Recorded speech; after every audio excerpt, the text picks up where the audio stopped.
இன்றில்லை என்னும் பெருமையுடைத்து உலகு என்று படித்திருந்தாலும் மனித வாழ்க்கை நீர்க்குமிழியை போன்றதுதான் நான் என்று அறிந்திருந்தாலும் ஆனால் இத்தகைய மரணம் நான் உயிராக நேசிப்பவர்களுக்கு ஏற்படுகிற போது என்னால் தாக்கிக் கொள்ள முடிவதில்லை.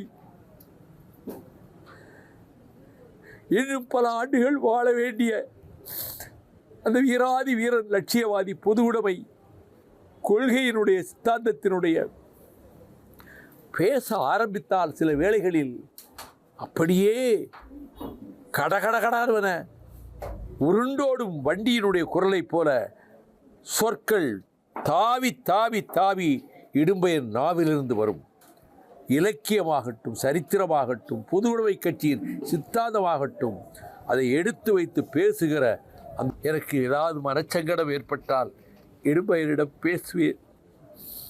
எனக்கு ஆறுதல் சொல்வார், தைரியம் சொல்வார், தேர்தல் சொல்வார், இப்படி நடந்து கொள்ளுங்கள் என்று எனக்கு அறிவுரை, ஆலோசனை சொல்வார். அப்படி சொல்லக்கூடிய இடும்பையனை நான் இல்லையே, இழந்துட்டனே.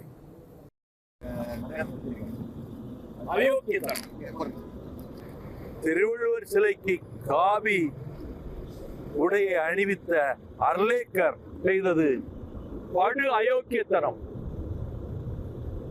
என்ன திமிரும் அகம்பாவம் இருந்தா தமிழ்நாட்டில் வந்து ஆளுநர் மாளிகை உட்கார்ந்துக்கிட்டு திருவள்ளுவர் சிலைக்கு அந்த மாதிரி காவி உடை அணிவிக்கிறதுனா கிழுக்கரே தமிழ்நாட்டில் நினைச்சான் ஆளுநர். இதை விட ஒரு முன்னிருந்த ஆளுநரை விட இந்த ஆள் படுமோசமான ஆளுநர் எல்லாரையும் சொல்லிட்டு இருந்தேன். இப்ப வந்திருக்க ஆளுநர் பழைய ஆளுநரை விட இந்த ஆள் படுமோசமான ஆளுன்னு சொல்லிட்டு இருந்தேன். செஞ்சிருக்கிறதா தான் சொன்னேன். மன்னிக்க முடியாத அயோக்கியத்தனம்.